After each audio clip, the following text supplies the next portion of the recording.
Que o Deus dos céus e da terra os abençoe nesse dia. Grandemente a todos vocês, queridos irmãos e irmãs de todas as igrejas. Todas as igrejas, desde a Patagônia até o Canadá. O que se pode dizer de toda a Ásia, na África, Europa, as ilhas, lá, todos aqueles lugares que tiveram o privilégio que a palavra do Senhor chegue, que nosso Deus chegue ali, o olhar de Deus chegue a esses lugares.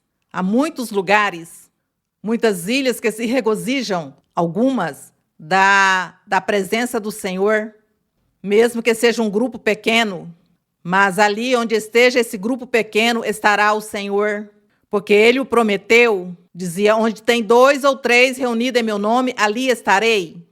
Portanto, que nesses lugares, em todos aqueles países, ilhas, que tenha uma congregação ou um grupo de 10, de 20, aí está o Senhor. Aí está o olhar de nosso Deus.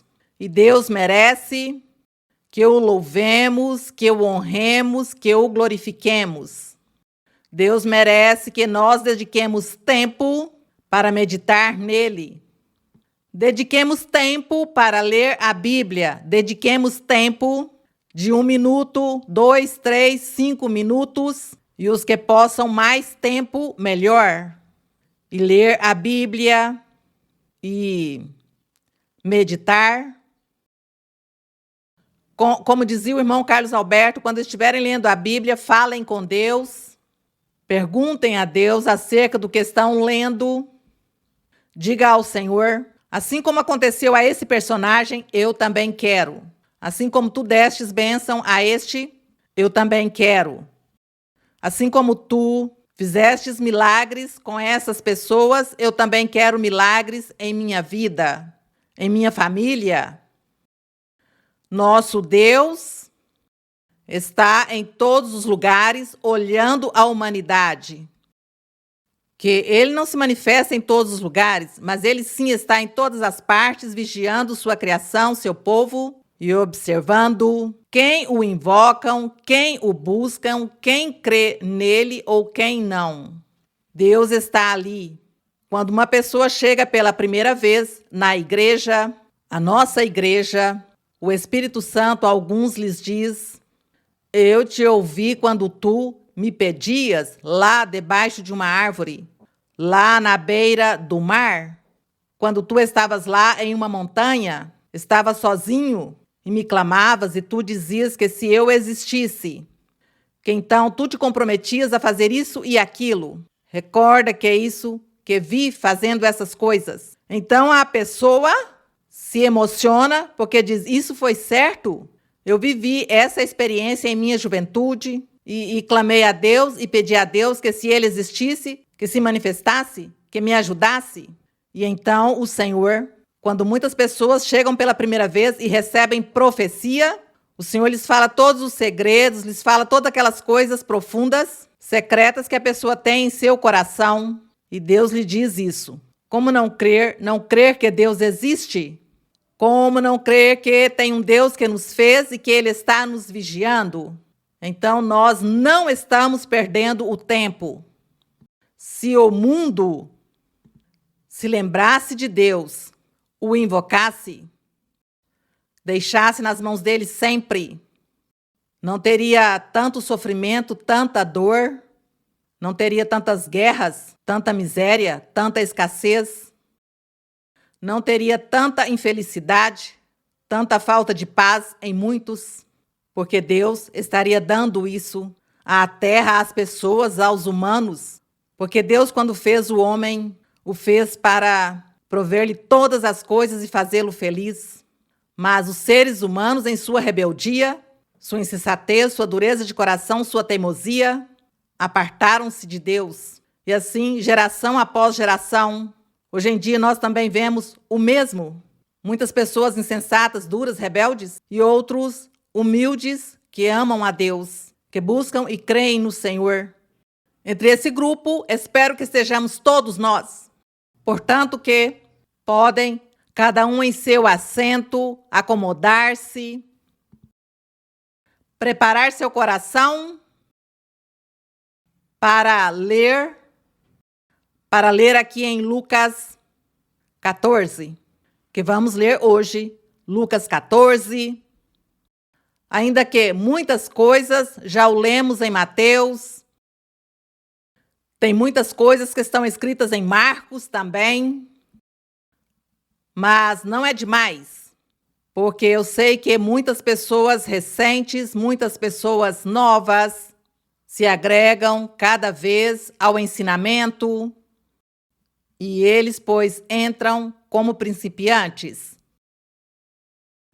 Nós, a Igreja do Senhor, os crentes no Senhor, nos consideramos como uns estudantes de uma escola primária, onde a primeira série é a pré-escolar, o jardim da infância, a transição. E assim, nós, todo o tempo, estamos ali nesse jardim da infância. Não avançamos. Quando será que nós já vamos sair da Universidade do Senhor em doutrina? Quantos o desejam? Pois todos desejamos. Mas, por causa das pessoas que se agregam, tem que voltar e começar de novo. Mas é muito importante que nós aprendamos e que repitamos o mesmo ensinamento, porque os que repetem várias vezes se tornam mestres e mestras, em doutores da lei de Deus. E os que vão começando, pois também já tem que seguir o processo. Portanto, que o Espírito Santo a todos nos trata como crianças, a todos nos ensina, nos guia, nos leva pela mão e nos ensina por igual aos do jardim da infância e os que já vão graduar na universidade, na doutrina do Senhor. Mas é muito formoso, porque cada vez que o Senhor intervém, cada vez que o Espírito Santo nos revela, está conosco, nos inspira, cada vez aprendemos algo novo, algo que já tínhamos lido centenas de vezes e tornamos a ler e tornamos a aprender algo novo que estava ali escondido. Tinha ali um mistério, um segredo escondido e o entendemos, agradecemos ao Senhor. A mim me acontece, essa é a minha experiência, quando eu leio, por exemplo, Salmos, tem alguns salmos que eu já os sei de memória, mas quando eu volto e leio esses salmos e medito, encontro algo novo depois de tanto ter lido esse verso.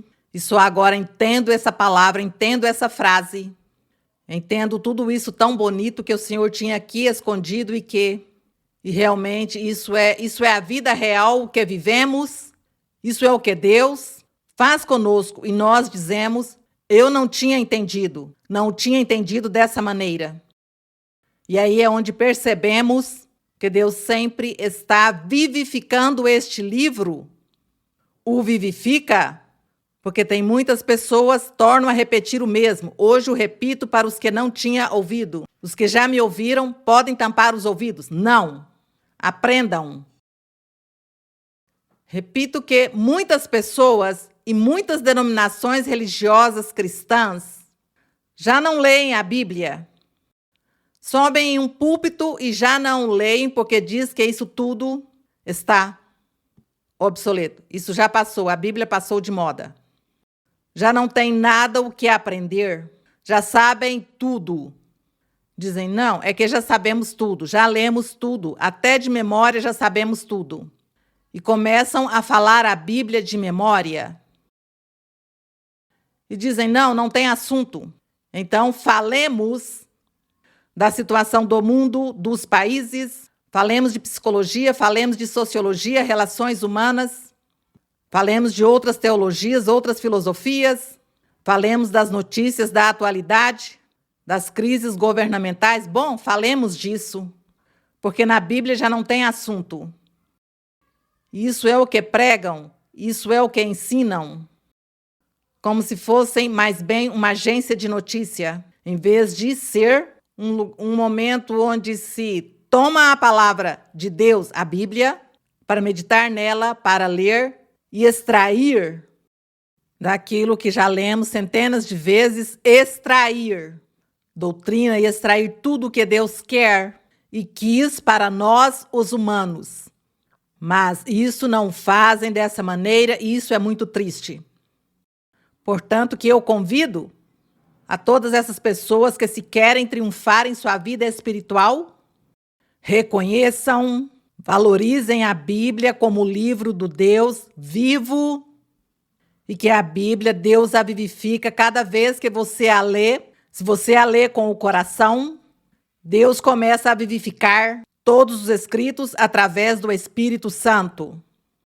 É por isso que nós nos sentimos tão felizes porque estamos lendo a Bíblia dessa maneira, sabendo que tudo o que passou aqui faz milhares de anos que aconteceu. Hoje também acontece o mesmo em nossas vidas e todos os milagres que Deus fez naquela época, hoje acontece também. E todos os castigos que Deus impôs a muitas pessoas desobedientes, hoje também o faz o Senhor. Então, por isso nos sentimos orgulhosos de pregar esse livro e de lê-lo e colocá-lo em prática. É muito importante pôr em prática todos esses ensinamentos com a ajuda do Espírito Santo. Porque o Espírito Santo não é somente aí uma teoria, que existe o Espírito Santo, não, senão é algo real. Algo real que nós sentimos em nosso coração quando nós somos retos e sinceros e honestos com Deus e amamos a Deus sem amar as coisas materiais da vida, sem nenhum interesse, sem fins lucrativos, senão verdadeiramente dispondo o nosso coração para Ele. Então, assim é como tem que buscar a Deus e ler a Bíblia para aprender os caminhos do Senhor. Portanto, que vamos seguir os caminhos do Senhor que são tão formosos. E vamos abrir aqui em Lucas 14.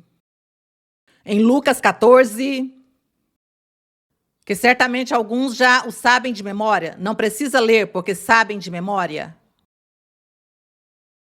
Falando aqui do Senhor Jesus Cristo quando esteve na terra, pregando acerca do reino dos céus, ou acerca do evangelho verdadeiro do Senhor.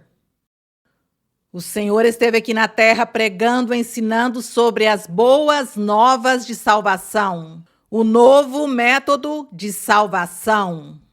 Sempre o estou destacando para que possamos aprender e possamos distinguir entre a lei de Moisés, a primeira aliança que Deus fez, e que disse que o que cumprisse toda a lei de Moisés e todos os requisitos que Deus tinha dado a Moisés, que as pessoas teriam vida eterna. Como isso não aconteceu, porque o povo não quis, então Deus já tinha feito outro plano de salvação. Desde antes da fundação do mundo, o Senhor já tinha seu plano, o plano B. E é assim como o Senhor, esse plano já não era a lei de Moisés, senão o Senhor Jesus Cristo, o Messias, o Salvador, o Rei perfeito que haveria de vir, o anjo do Senhor que viria e se manifestaria, e este ser seria o que iria salvar as pessoas, salvar a todos aqueles que creem nele, que busquem ao Deus vivo.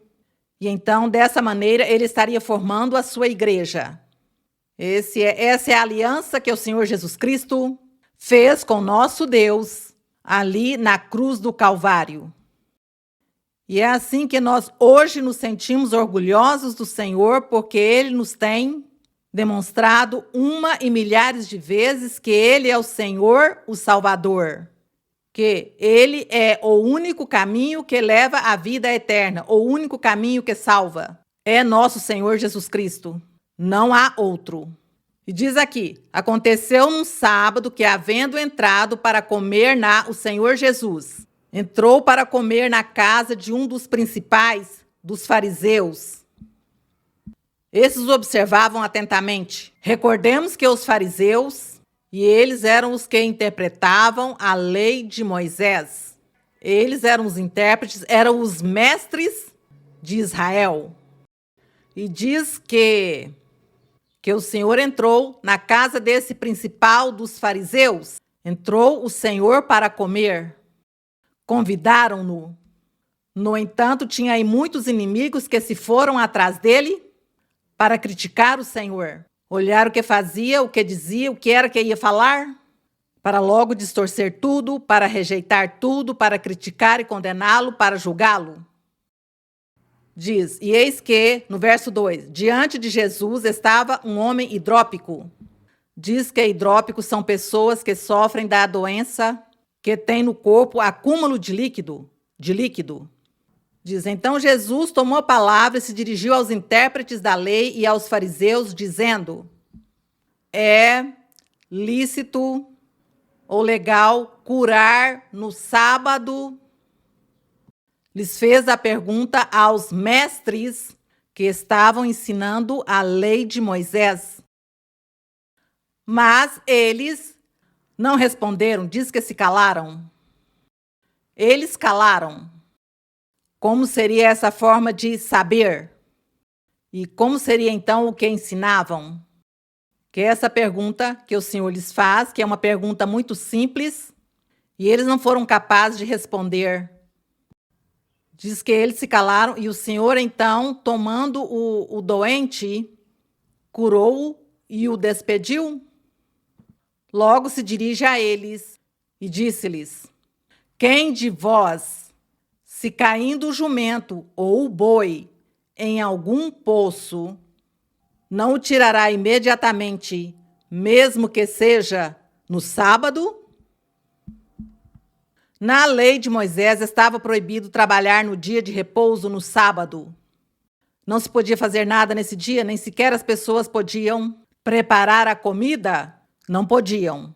Tinham que preparar a comida na sexta-feira para o sábado, já ter a comida preparada, porque o Senhor tinha ordenado que ninguém fizesse nenhum trabalho.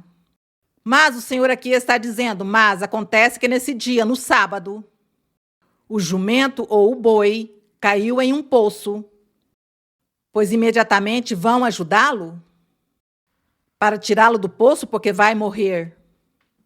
O Senhor dizia, quem não fará isso? Qualquer um faz.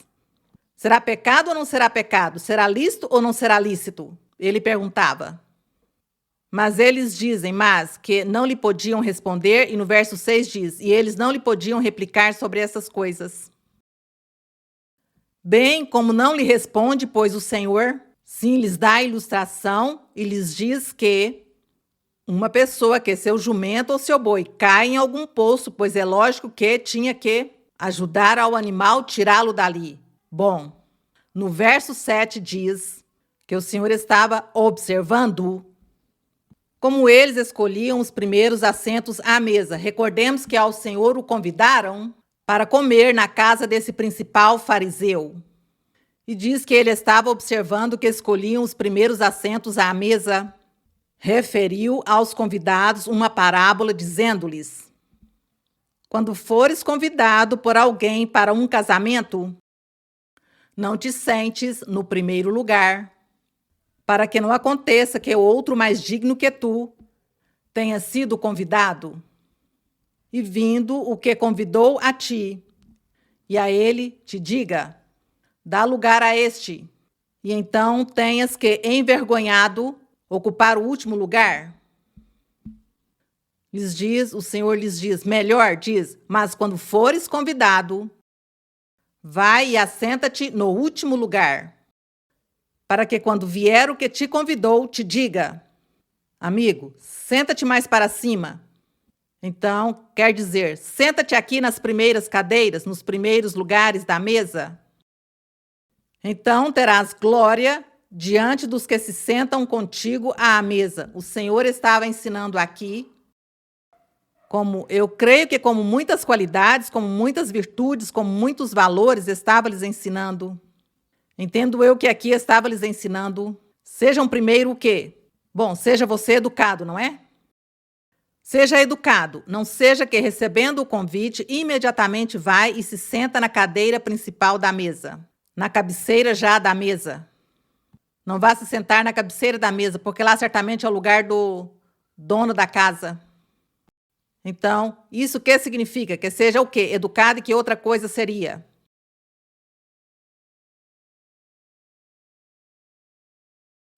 Humilde, prudente. Sim, humilde, prudente, educado, não orgulhoso, não ambicioso, não como também essa pessoa que está morrendo de fome que eu convidar e vai acabar toda a comida, que vai e come tudo e não deixa para os outros. Então dizem, mas este personagem vinha morto de fome, não comeu em sua casa? Mas veja tão mal educado, veja tão grosseiro que é. Falta-lhe cultura, lhe falta civismo, lhe falta educação. Assim falariam, não é? O Senhor estava ensinando valores. O Senhor ensina as virtudes e as qualidades que nós temos que ter para nos comportarmos na comunidade, no meio das pessoas. A forma de nós, não é? Não escolher os primeiros assentos, as primeiras cadeiras, os primeiros lugares, senão cedê-los aos demais, primeiro os demais e depois eu. Coma vocês, depois eu como. Beba vocês, depois eu bebo. Não sentem-se vocês, acomodem-se, depois eu me acomodo. Vocês primeiro. Isso. Antigamente diziam urbanidade, não é? As regras de urbanidade. Entre outras coisas também, regras da urbanidade, do comportamento. E veja que o Senhor Jesus se admirou quando vê os convidados, que todos entram, não é? E que se sentam lá nas primeiras cadeiras para pegar os melhores pratos, seguramente as melhores comidas, ou o melhor da comida. E o Senhor então estava lhes ensinando que a pessoa fosse sábia, prudente no seu comportamento, que estivesse no último lugar e que era melhor que alguém lhe chamasse e lhe dissesse, sente-se você aqui, esse é o seu lugar. E não que depois fosse envergonhado de que eu tivessem que baixar de lugar até que ficasse na última cadeira.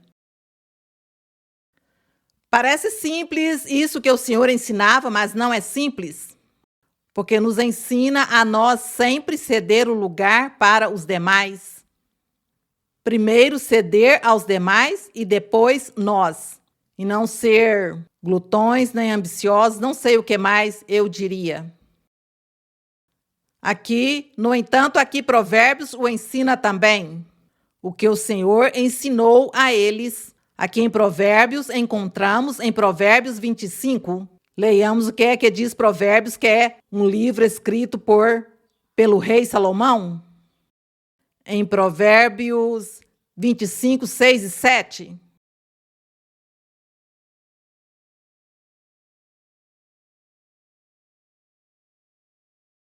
Provérbios 25, 6 diz: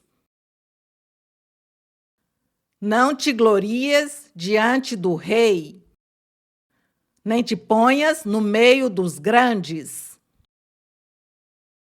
porque é melhor que te diga, sobe para aqui, e não que sejas humilhado diante do príncipe a quem viram teus olhos.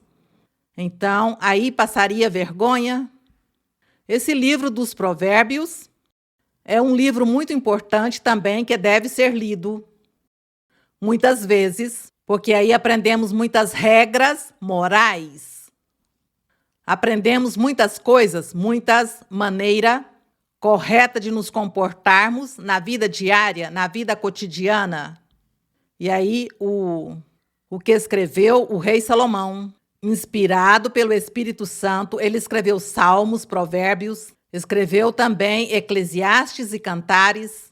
Então, são grandes ensinamentos, porque é o Espírito Santo que estava ali, inspirando a este personagem, a este rei, para escrever. E aqui nós aprendemos também muitas coisas de nosso comportamento, como deve ser. E quando aprendemos e pomos em prática, pois temos muito triunfo em nossa vida espiritual e material também. Deus nos ajuda também, nos dá essa bênção, porque nós queremos é aprender.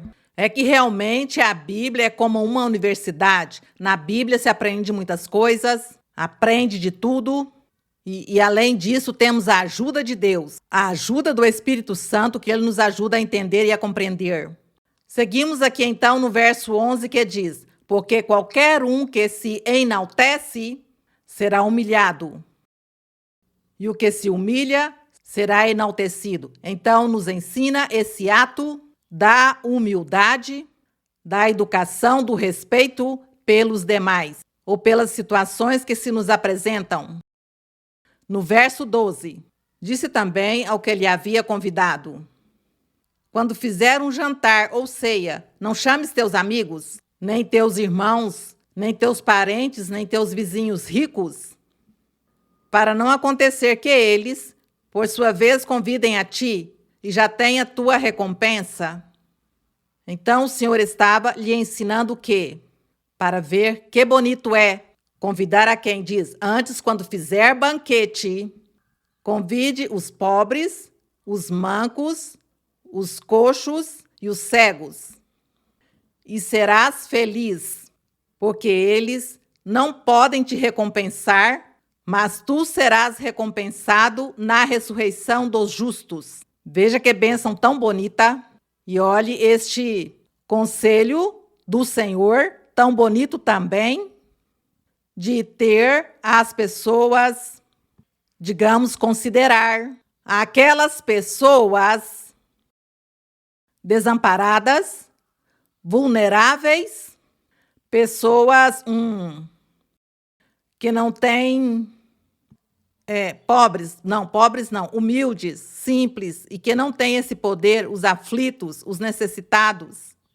Uma pessoa que não tem voz nem voto, que não tem nenhum poder, nenhuma influência, e que olhem para ele com desprezo, e que está por lá, que ninguém o considera para nada, porque esse não é seu círculo.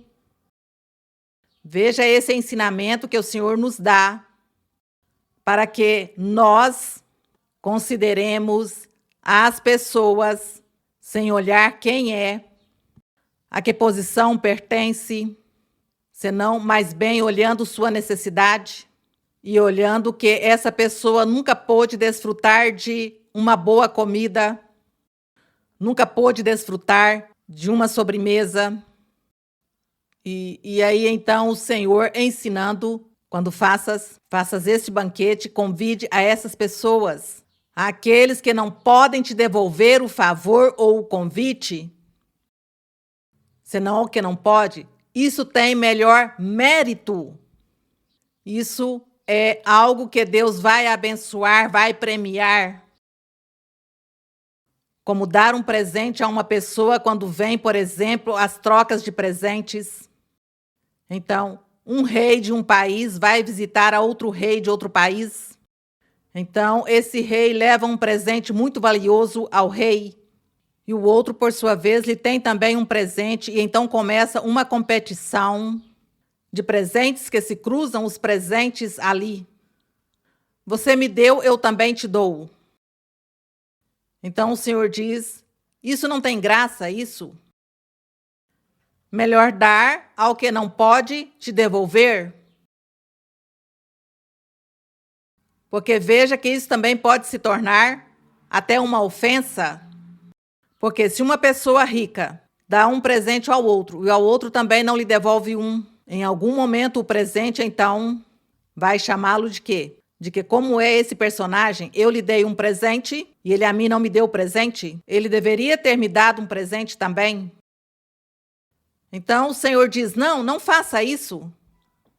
É melhor que não o faça. O Senhor aqui está dando conselho, orientações. Não estava obrigando, senão sugerindo a melhor forma de nós nos comportarmos com os demais, com as pessoas. Ajudar as pessoas que vemos que não podem comer uma comida, pois lhes ajuda. Eu recordo essas situações, eu as recordo no trabalho que faz a Fundação, quando se convida pessoas necessitadas, faz-lhe um convite para dar-lhes uma ajuda. E lhes compra comida, lhes compra frango, lhes compra uma comida muito que eles certamente não puderam comer por falta de dinheiro. Eles compram uma boa comida e lhes dá esse presente na fundação. Isso é o que me dá tanta alegria, porque faz feliz a pessoa, mesmo que seja um dia, ainda que seja um dia, mas foi feliz porque esse dia comeu aquilo que nunca tinha comido. Então, que bonito é esse trabalho quando se fazem na comunidade e quando se dá às pessoas, presenteia as pessoas e se emprega o dinheiro. Tem muitas pessoas poderosas, tem pessoas ricas que têm seu dinheiro e que bonito que eles deem seu dinheiro, os doam para dar àquelas pessoas necessitadas que nunca puderam desfrutar de um sapato, desfrutar de um vestido, um traje, não puderam desfrutar de uma boa comida, ainda que seja uma vez na vida que eu faça. Então, nos sentimos satisfeitos. Sente o que dá, sente uma grande satisfação. E Deus, Ele está olhando tudo e vai dar a recompensa. Por isso é que nós trabalhamos, graças a Deus. Deus tem respaldado tanto a fundação, porque é o método ou o meio que temos para chegar às pessoas e poder lhes oferecer e dar-lhes uma ajuda. Lógico, com a generosidade daqueles doadores, porque tem muitos doadores de bom coração. Com a ajuda deles, então, tem muitas pessoas que desfrutaram de muitas coisas. Pessoas, por exemplo, tinham umas pessoas deitadas, doentes, em uma cama, se não tinham para uma cadeira de rodas, então tinham que estar em uma cama dia e noite, padecendo, sofrendo, porque suas necessidades não lhe permitia ter uma cadeira de rodas para pelo menos sentar-se e que alguém lhe caminhasse, levasse para passear. Através da fundação, tem tido pessoas generosas, doadores, doando cadeiras, e muitas pessoas têm desfrutado de ter uma cadeira de rodas e agora sim pelo menos as leva ao ar livre para respirar o ar, para ouvir os pássaros cantar, para ver o rio, para ver um lago. Isso enche de satisfação. Isso é um trabalho que nos enche de satisfação e fazemos com amor porque Deus, pois está conosco. Então, o Senhor Jesus Cristo aqui ensina isso, ensina esses valores, essa forma de nos comportarmos ante os demais. Que conselho tão lindo que dá o Senhor. Quando faças banquete, não vais convidar aos ricos, porque eles vão te devolver outra vez e vão te fazer outro convite e que devolve tudo que lhes destes. Dá melhor aos que não podem e verá que Deus vai lhe dar muitas bênçãos por isso, vai lhe recompensar. E assim tem sido. Agradecemos ao Senhor, que o Senhor Jesus sempre tinha razão em todos os seus ensinamentos. Porque Ele era nosso Deus e sabia tudo. E tudo ensinava. E agradecemos ao Senhor por seus ensinamentos, que nós estamos seguindo seus caminhos, seguindo seus passos e olhando o exemplo do Senhor. Agradecemos ao nosso Deus. Bem, agora diz no verso 15 que o Senhor lhes dá outra ilustração a eles, lhes diz, ouvindo isso, um dos que estavam sentados com ele à mesa lhe disse: feliz o que comer pão no reino de Deus. Lhe diz. Então Jesus lhe disse: um homem fez uma grande ceia e convidou muitos. E na hora da ceia enviou seu servo para dizer aos convidados: vinde, que tudo já está preparado. Essa ilustração que o Senhor lhes começa a dar a eles. Estava falando o Senhor da vida real. Porque aqui está dizendo que um homem fez uma grande ceia e convidou a muitos e enviou seus servos para dizer a todos os que estavam convidados para essa ceia: venha, porque a comida já está toda preparada. Aqui vemos a nosso Deus.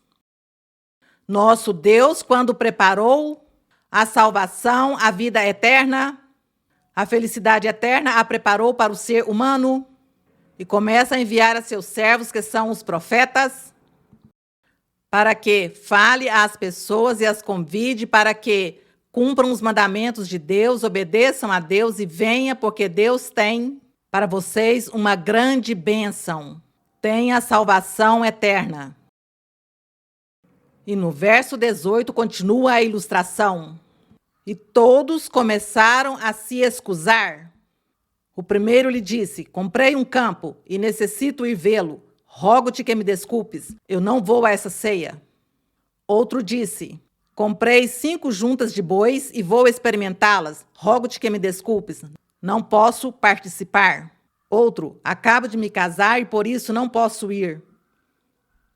Então, as justificativas ou as escusas que cada um tinha ou teve para não obedecer ao chamado, ao convite, para não aceder.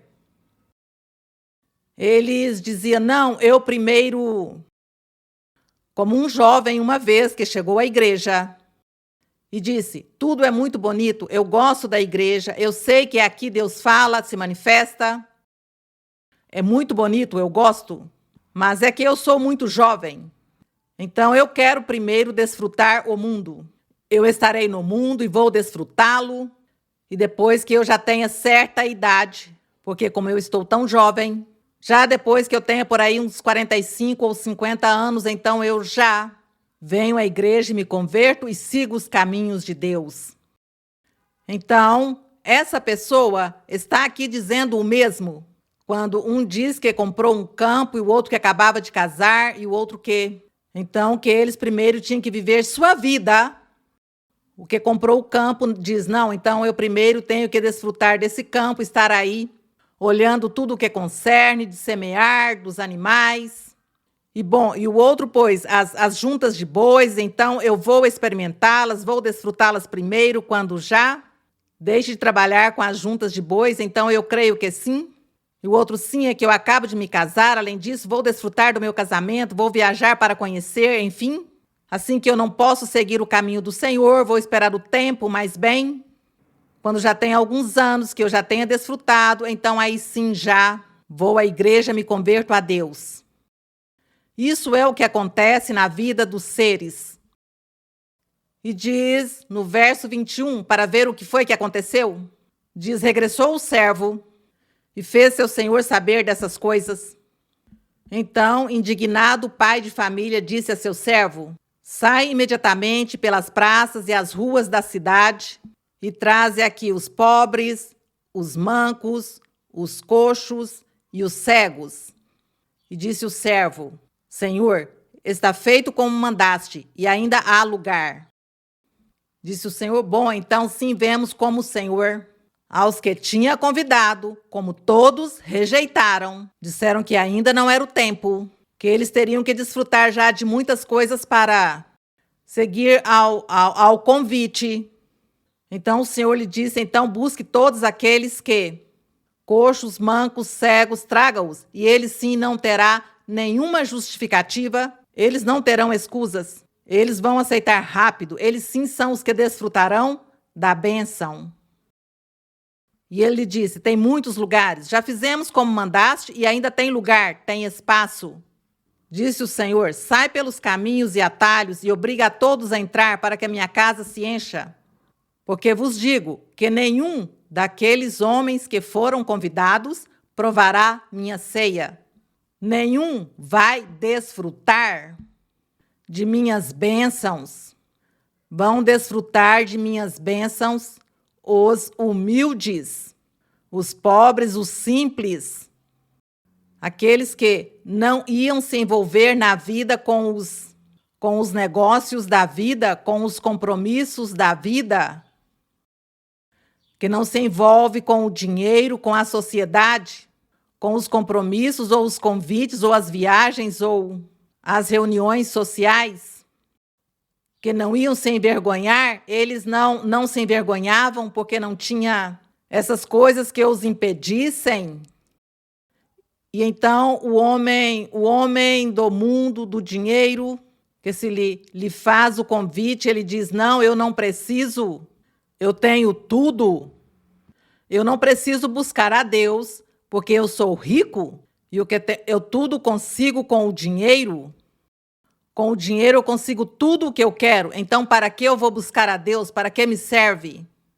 Pois é que ele se esqueceu de que não é somente as coisas materiais da vida ou do mundo o que precisamos, senão que precisamos da paz de Deus, precisamos da felicidade, que essa sim não se compra com o dinheiro, nem a paz, nem a felicidade. E depois a vida eterna, a graça de Deus, a bênção de Deus, o que Deus dá às pessoas, à alma, ao espírito, isso não se consegue com dinheiro, senão que isso é o que Deus dá aos seres, isso sim, pois mais milionário que seja, não vai adquirir a felicidade nem a paz, porque Deus é o único que dá. Então essas pessoas, aqui o Senhor diz, esses que rejeitaram porque creram que como tinham tudo, nada lhes faltava, não tinham necessidades, eles nunca desfrutarão de minhas bênçãos, de minha paz, da felicidade, da alegria, da proteção, da segurança que eu os dou. Nunca desfrutarão, serão sozinhos. Então, nós dizemos, qual caminho queremos escolher? O caminho de aceitar o convite de nosso Deus. Senhor, aqui estarei. Tu me convidastes e aqui estou, Senhor, para servir-te. Um jovem também chegou à igreja e ele era de uma família proeminente, que essa família toda a sua família tinham sido presidente da República e governantes e ocupavam todos esses cargos importantes. E ele pertencia a esse círculo. Então ele ficou 5 anos na igreja e depois se foi e disse não. Eu sei que Deus está aqui, eu sei que já Deus me convenceu, esse é o lugar, mas eu não posso. Eu tenho que ir, não voltar mais, porque tenho que estar nas reuniões sociais. Eu tenho que estar lá com a minha família, com meus amigos e nas reuniões sociais, porque o que vai dizer minha família, o que vai dizer a sociedade, o que vão dizer todos aqueles amigos que conhecemos, que a família conhece, não vão criticar, então eu não posso, me vou. E se foi? Depois de ter ficado 5 anos, desfrutando do Senhor, das bênçãos de Deus. Se foi, então o que perdeu? Pôs-se a ganhar a sua família, ou a sociedade, ou as reuniões, ou as festas, as comidas, aos presentes, a todas aquelas grandezas, menosprezou a Deus. E assim como o Senhor lhe disse, nunca provará minha ceia, nunca provará de minhas bênçãos. Acontece que esse jovem, pois um jovem como de 28 anos, tinha naquele tempo. E já Deus o deixou sozinho.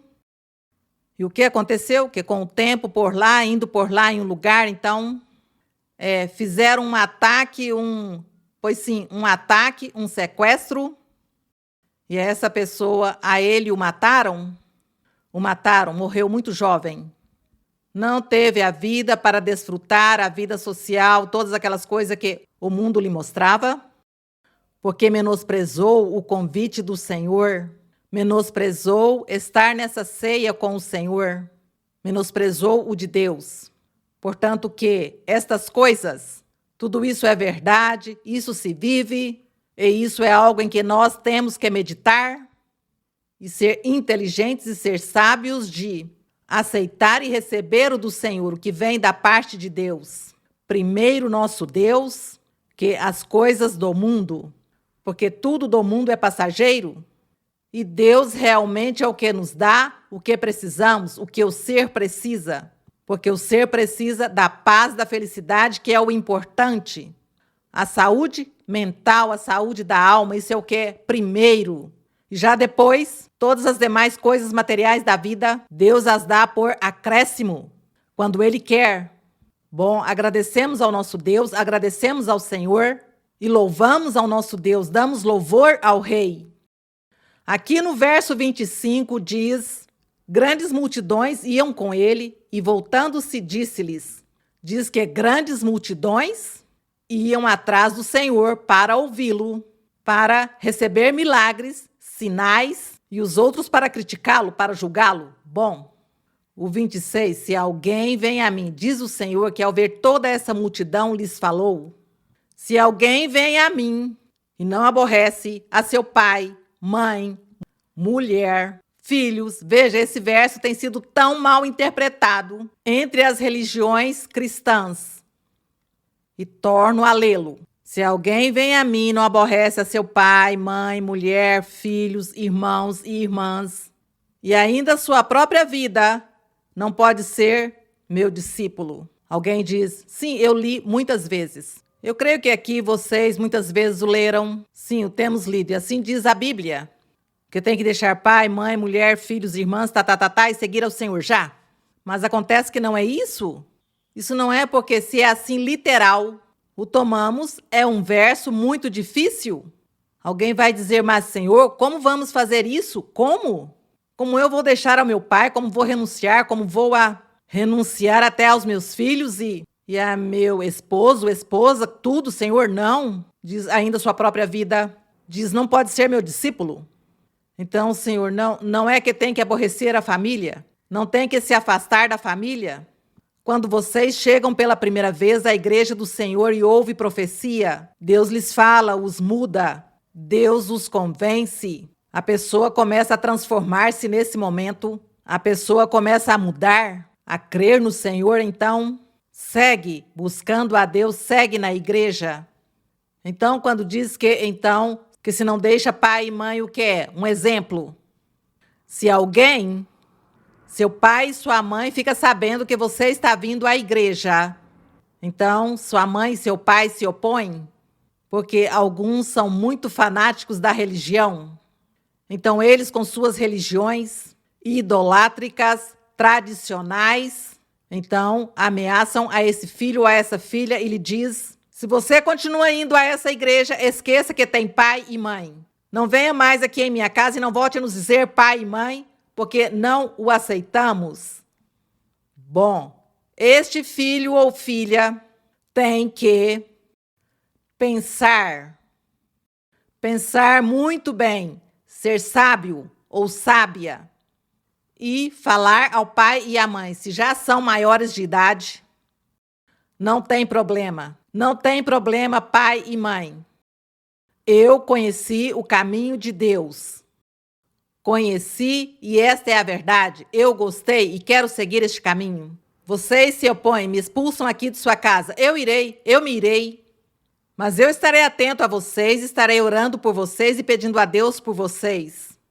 Mas eu me vou, sim, vou viver minha vida independente para que vocês não mandem em mim, não me governem. Porque além disso, pois já sou maior de idade, vocês não vão me governar. E eu seguirei ao Senhor. Mesmo que se irritem, bom, eu vou orar ao Senhor.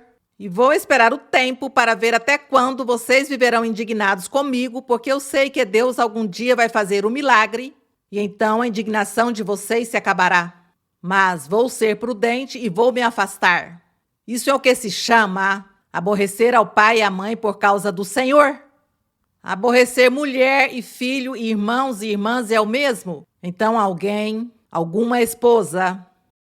Então chega o homem à igreja, se converte, gosta do de Deus, recebe o Espírito Santo, recebe os dons. Então sua mulher ou sua esposa se irrita e lhe pede o divórcio e lhe diz, se você segue nessa igreja, nós vamos divorciar porque eu não permito, eu não aceito, eu não quero que esteja lá nessa igreja. É melhor que nos divorciemos. Então, ele ora a Deus. Ele ora a Deus e clama a Deus que ele ajude. Senhor, ajude-me a convencer a esta mulher. E se essa pessoa, esse homem é justo, seguro que Deus vai lhe ajudar e vai fazer que essa mulher também se converta. E se Deus vê que realmente essa mulher não lhe convém a ele, não lhe serve, porque isso já é Deus o que sabe. Então Deus não lhe vai ouvir a oração, senão que ele vai orar e como que Deus não atua. E de repente ela pediu o divórcio e se divorciaram. E ele diz, orei muito ao Senhor, pedi a Deus e Deus não me ajudou, não me respondeu, não. Bom, espero no Senhor. Mas Deus premia aos justos, ao justo Deus premia, ao que é sincero o premia.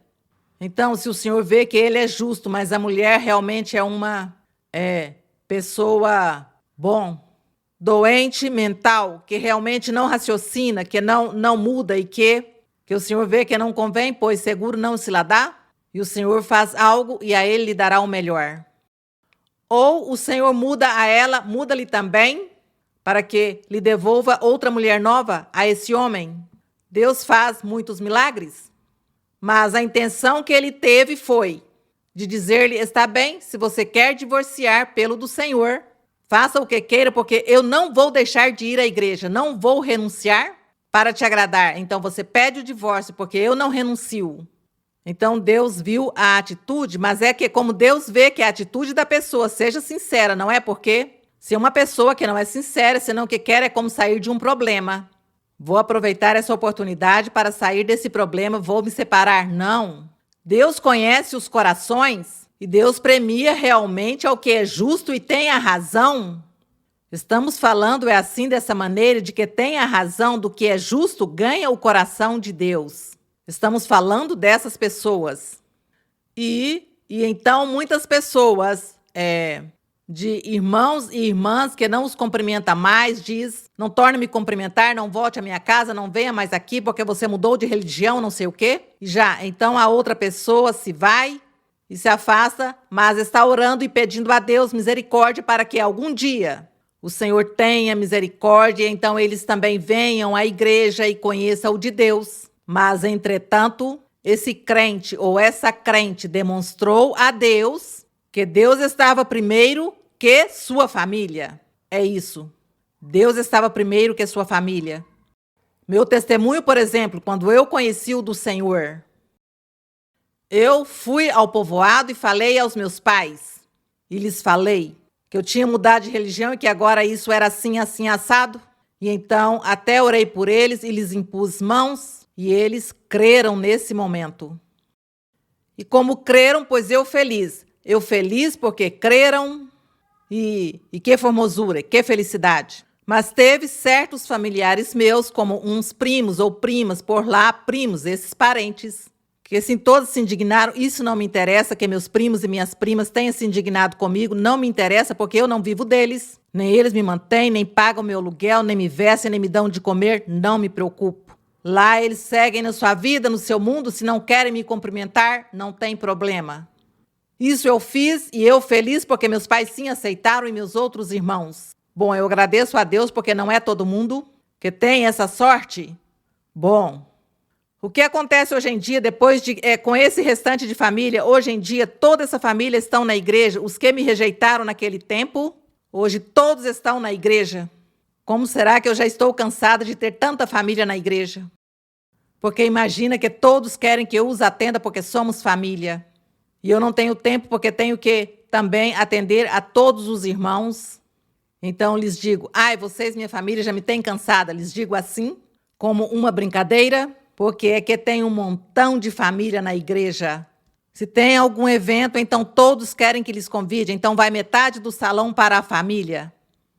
Bem, tenho que fazer evento sem que eles saibam, sem que saibam. Bom, isso tem acontecido, agradeço a Deus. Eu tive essa sorte porque meu testemunho ajudou que toda essa família veio ao conhecimento do Senhor, porque temos que atuar sabiamente, prudentemente.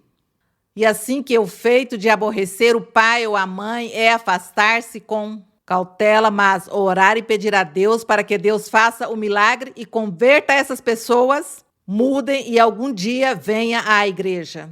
Isso é o que acontece. Aqui o Senhor não é que esteja falando de forma drástica, dizendo é que você tem que esquecer-se que tem pai, mãe, mulher e filhos e abandoná-los. Não, o Senhor está falando que a Deus tem que dar o primeiro lugar e que é primeiro Deus que outras coisas. E se exigem que eu escolha e me dizem: bom, sua vida depende de ou segue essa igreja ou fazemos isso.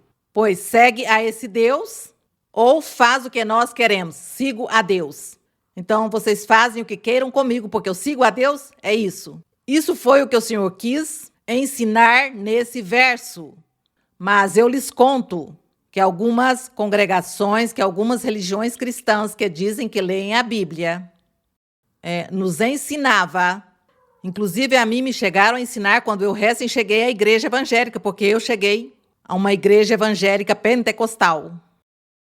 E me ensinavam que eu tinha que esquecer de meu pai, minha mãe e minha família. Que eu não tinha que ir visitá-los e tinha que esquecer-me deles, porque assim a Bíblia dizia. Claro, leram este verso para mim?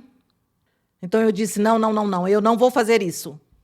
Eu não vou fazer isso de deixar meu pai e minha mãe, de deixar de visitá-los. Pelo contrário, se eles a mim não me proíbem, e eles não estão indignados comigo, porque eu não vou visitá-los, porque não lhes falo, lhes ensino o de Deus, oro por eles até que chegue algum dia a oportunidade, que eles possam ir a uma congregação. Isso foi o que eu fiz, e agradeço ao Senhor que isso me aconteceu, me saiu tudo bem, esse meu proceder me saiu bem, perfeito, agradeço ao Senhor. Temos que ser sábios. Tem que ser sábios e não fanáticos. Tem pessoas tão fanáticas, porque desse verso, afastam-se da família. Como assim que se afastam do mundo? A ninguém lhe dirige a palavra, a ninguém o cumprimenta. Porque eles são inconversos e porque já você se converteu a um evangelho, a uma igreja cristã.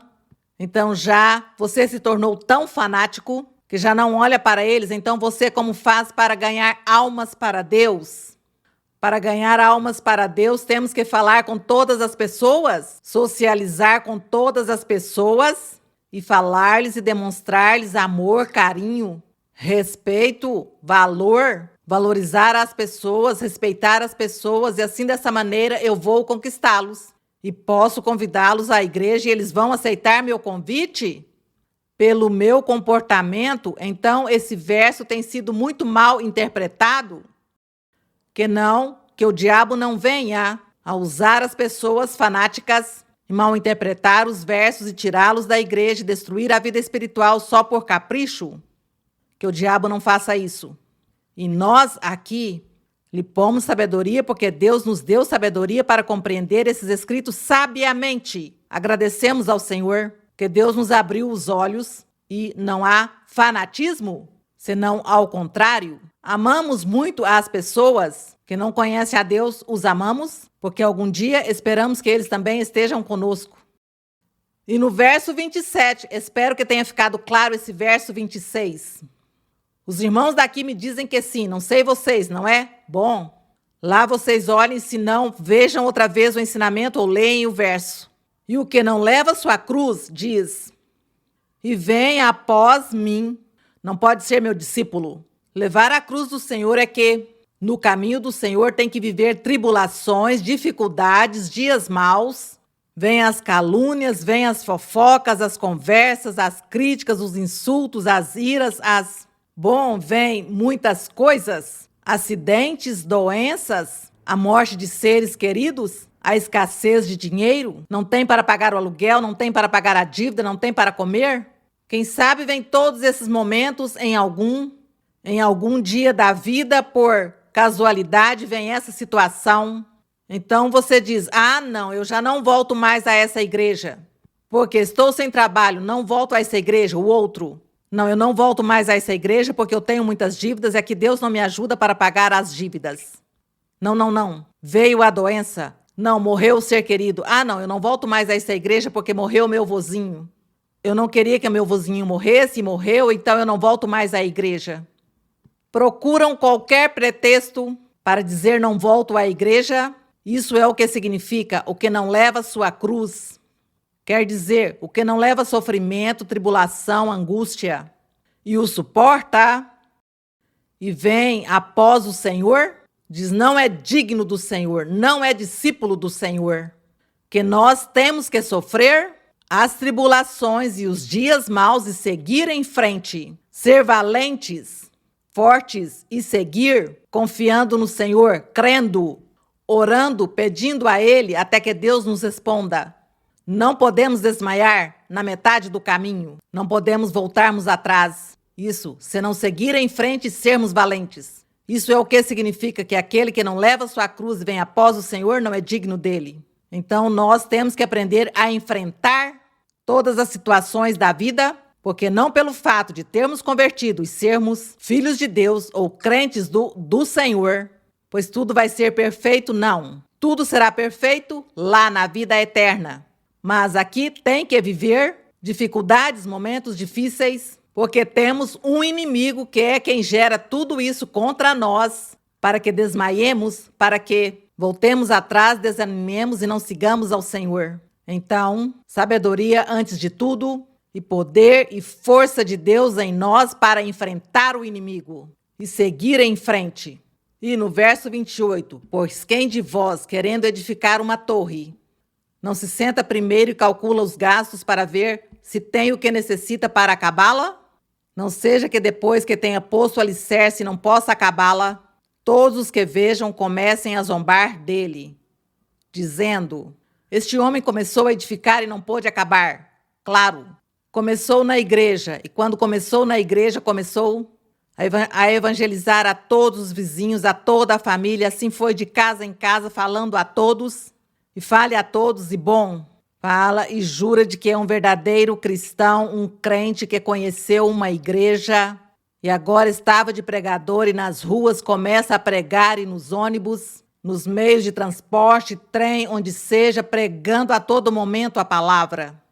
Mas acontece que faltou sabedoria a essa pessoa e se emocionou. Então, chegou o dia mau, chegou uma tribulação, chegou um problema, uma dificuldade. Então, acabou tudo o que tinha a energia de pregar, tudo aquilo lhe acabou porque desmaiou, caiu. Então, todos os demais começaram. E você que tanto pregava e nos dizia que Deus é isso, que é outro, e que você é aquilo, agora veja como está, agora já vemos que não voltou mais à igreja, que não busca a Deus, que já não fala. Não é que me aconteceram umas coisas, me acidentei, teve doenças na minha família, escassez, e isso me desanimou de tal maneira que já não tenho forças para pregar nem ensinar, que tenho que buscar o caminho de Deus, porque Deus tudo dá. Veja, eu não posso dizer isso porque Deus não me deu. Então as pessoas desanimam, desmaiam, e isso é o que acontece. Diz, começou a edificar, mas não fez cálculos, pensando em tudo o que tinha que enfrentar, as consequências futuras. Porque se nós conhecemos o caminho do Senhor, recebemos bênçãos, temos que pensar nas consequências que o diabo vai nos cobrar, o diabo vai vir forte contra nós, e temos que estar aí prontos e preparados para vencer o inimigo e enfrentá-lo e seguir em frente. É isso. Então, isso é o que se chama, antes de começar a edificar, faça cálculos, para que ninguém depois vai zombar de você. Diz o 31, ou que rei, ao ir para a guerra contra outro rei, não se senta primeiro e considera se pode enfrentar com 10.000, ao que vem contra ele com 20.000? E se não pode, quando o outro ainda está longe, envia-lhe uma embaixada e lhe pede condição de paz? Assim, pois, qualquer de vós que não renuncia tudo que possui não pode ser meu discípulo. Torna o Senhor a falar que tinha que renunciar a muitas coisas materiais da vida para poder ser o discípulo do Senhor. E ao ser discípulo do Senhor, pois Deus é o que vai ajudar a pessoa para quando venham os dias maus, então a pessoa já está preparada, porque Deus a prepara e lhe ajuda para que enfrente e triunfe em sua vida espiritual e material. É assim como nós temos que lutar, porque nós aqui estamos expostos para que nosso inimigo a qualquer momento venha contra nós para nos perseguir, para nos fazer mal de uma ou outra maneira. E nós, com a fé e a confiança no Senhor, com a sinceridade para com Deus, isso vai nos ajudar muito, porque Deus nos ajudará. Porque realmente nós temos entregado nosso coração a Deus. Então, estas ilustrações que o Senhor deu da vida real é para que nós, hoje, sejamos sábios e cuidadosos e tenhamos a fé e nos aferremos ao nosso Deus, sempre com Ele. E esta leitura servirá para a posteridade, para as novas gerações, igualmente vai servir a eles, para que aprendam a viver a vida, como se comportar, para poder alcançar a vida eterna e andar com Deus. Glória a nosso Deus. E vamos agora sim orar ao Senhor, a nosso Deus. E vamos pedir ao nosso Deus Vamos agradecer primeiro e pedir a Deus pelas necessidades espirituais e materiais, petições, toda petição, desejo do coração. E pedir a Deus também pela sua família, seus parentes, seus vizinhos, seus amigos. E pedir a Deus que ajude a você a seguir em frente nesse caminho. A seguir até o final. Vamos orar. Pai Santo, obrigada, Senhor, por nos dar a oportunidade de conhecer teus caminhos, porque nos destes a oportunidade, Senhor, de conhecer teus caminhos, de ler tua palavra, desfrutar, sentir a presença de teu Espírito Santo em nossas vidas. Nos deu a oportunidade de desfrutar dos dons espirituais, das promessas que tu nos fizestes, nos fazes, e que tudo se cumpre dia após dia, e que nós nos afirmamos mais em nossa fé e em nossa confiança em ti, pela palavra falada e cumprida, por essas promessas, Senhor, que tu fazes. E tudo está se cumprindo em nossas vidas. Por isso, Senhor, nós pregamos às pessoas que tu és um Deus verdadeiro, que vives, que existes, que é real e que é o mesmo ontem, hoje e pelos séculos. E que és um Deus justo, perdoador, misericordioso. Um Deus que tem paciência e amor e misericórdia por teus seres. Assim temos pregado, Senhor, porque isso é o que temos vivido. Temos desfrutado todas essas coisas de ti. Temos experimentado, Senhor, tua presença em nossas vidas.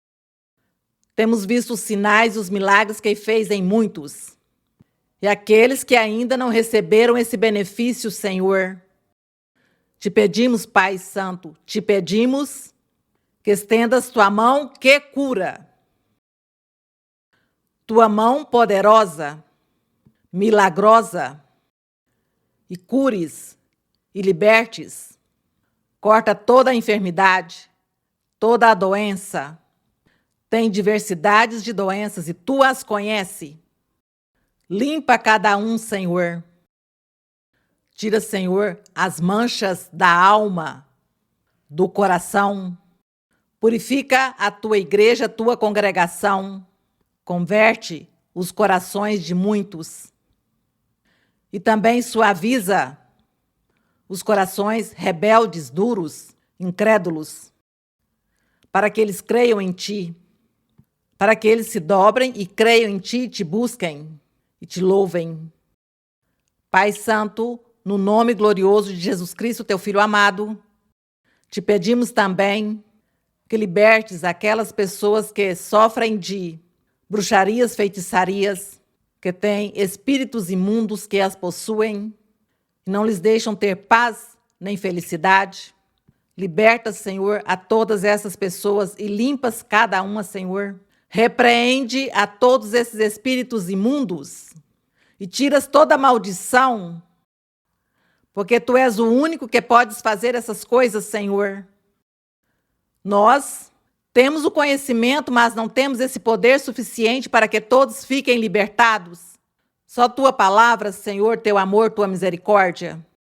Pai Santo, estamos em tuas mãos.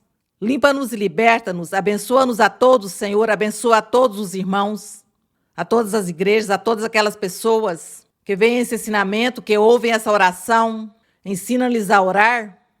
Ensina a cada um como apresentar-se diante de ti. Obrigada, Pai, no nome glorioso de Cristo Jesus. Para ele seja a honra, a glória e o louvor desde agora e para sempre. Amém. Glória ao Senhor. Señor Jehová, ¿quién estará en el lugar de tu santidad? Señor Jehová, ¿quién estará en el lugar de tu santidad. El limpio de manos, de corazón puro, que no sea vanidoso ni haga maldad. El limpio de manos, de corazón puro, que no sea vanidoso ni haga maldad. Señor Jehová, ¿quién estará en el lugar de tu santidad? Señor Jehová, ¿quién estará en el lugar de tu santidad? El limpio de manos, de corazón puro, que no sea vanidoso ni haga maldad.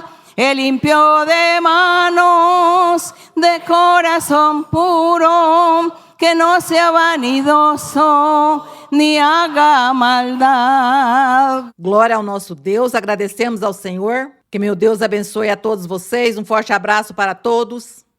Um beijo para as crianças. Meu Deus os abençoe, irmãos. Até breve.